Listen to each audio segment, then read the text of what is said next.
नमस्कार। हिजो भएको अमेरिका र इरान युद्धमा चाहिँ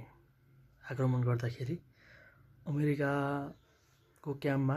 इरानले आक्रमण गर्दा कुवेतमा चाहिँ आक्रमण गर्दा एकजना नेपालीको चाहिँ मृत्यु भएको छ भने इरानमा चाहिँ 3 जना एउटै परिवारको सदस्यहरूको चाहिँ मृत्यु भएको छ र इरानले चाहिँ कुवेत, बहराइन, जोर्डनमा को अमेरिकन क्याम्पमा आक्रमण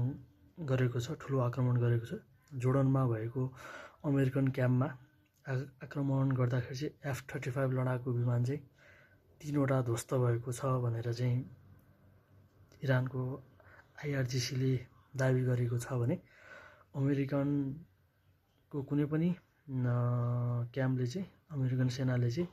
त्यो दाबी चाहिँ सत्य नरहेको भनेर चाहिँ भनेको छ भने इराकको चाहिँ विभिन्न